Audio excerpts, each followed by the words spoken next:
هلال ضارب المثلث.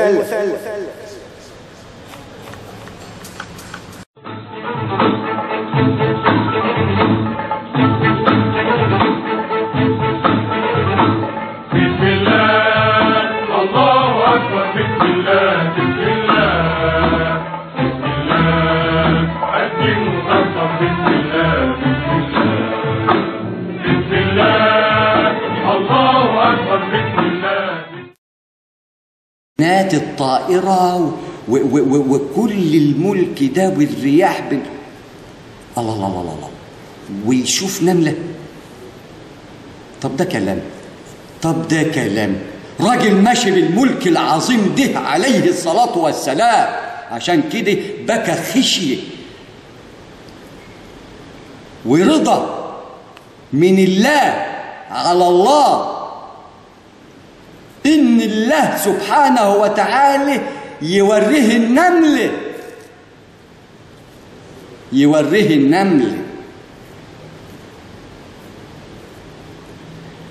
هنا عرف نوع الآية إن اوعى تنسى الصغير، اوعى تدوس. بكى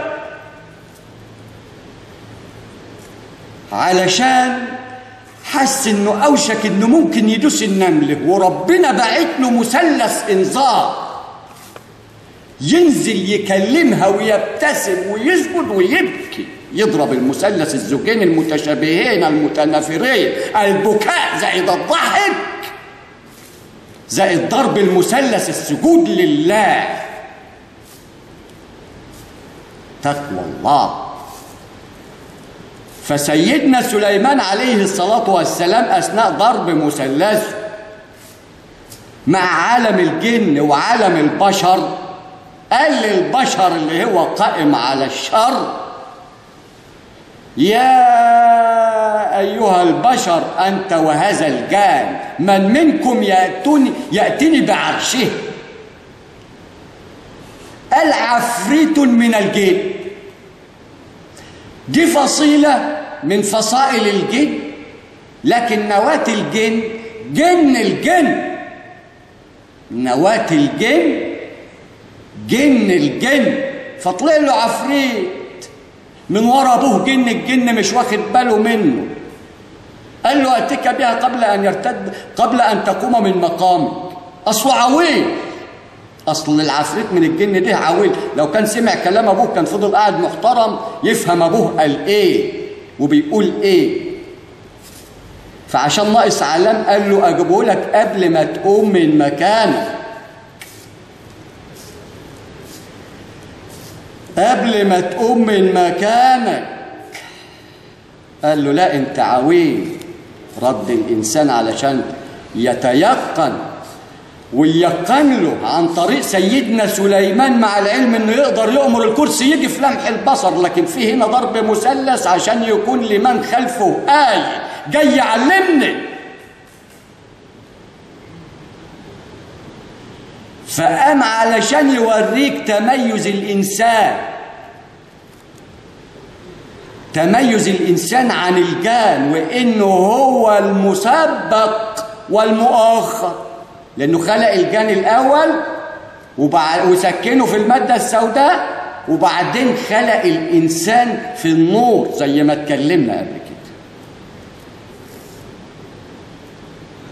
فقال له اللي عنده علم من الكتاب، والكتاب لا يقتص القرآن فقط، ولكن يقتص القرآن والزبور والإنجيل والألواح وإلى ما شاء الله. نحن في غفلة يا أهل الله.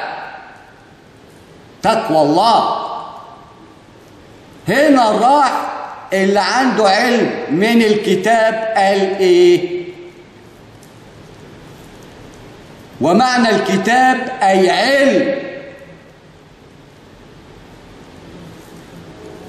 علم يا سيدي، يعني كل شيء قائم على علم وليس تخمين. قال له اللي عنده علم ده بقى أأتيك به قبل أن يرتد إليك طرفك. ومعنى قبل أن يرتد إليك طرفك أي إن اداله مثلث الذرة في المادة السوداء اللي هي رمشة العين، يعني بمقياس مثلث. معناته في آية في القرآن وفي كل الأديان وفيه آيات هن أم الكتاب. مش لازم أقرأ القرآن كله، ممكن أقرأ الألواح أعرف إيه الموضوع، أقرأ الإنجيل أعرف إيه الموضوع، بس أصدق القول مع رب العرش العظيم يثبتنا عند السؤال.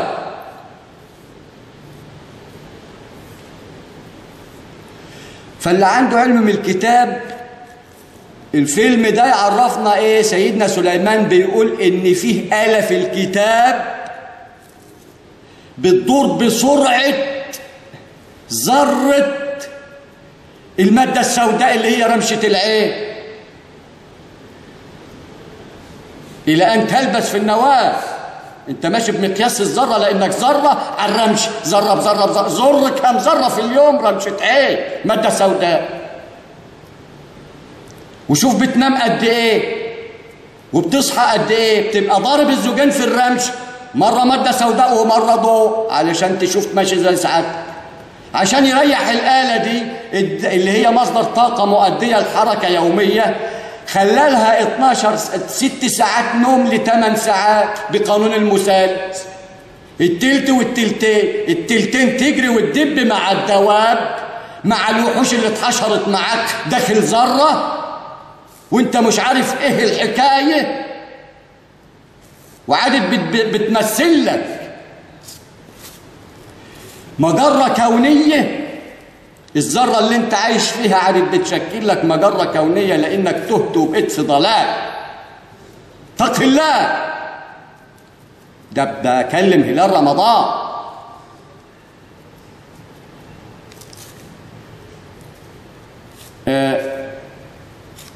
يجي الإنس عشان مكرم فضرب الزوجين، نوم تلت وتلتين تدب مع الدواب يا مثلث، يبقى انت مثلث بتطلع شات بالنهار.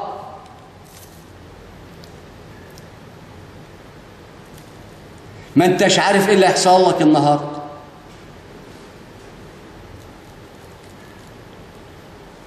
الى ان يحصل لك يبقى ده كتابك النهارده. عندك تكيس وفطنه، درجة إيمانية عالية، تقدر تستشعر من خلال القانون أنت عملت إيه وناوي على إيه وهتعمل إيه. بيبقى عندك نسبة 80% تحكم في نفسك وفي وقتك. 20% ممكن تلقى حتفك فيهم تموت، بس أنت النية إيه؟ نوع مثلثك اللي طالع تضربه النهاردة إيه؟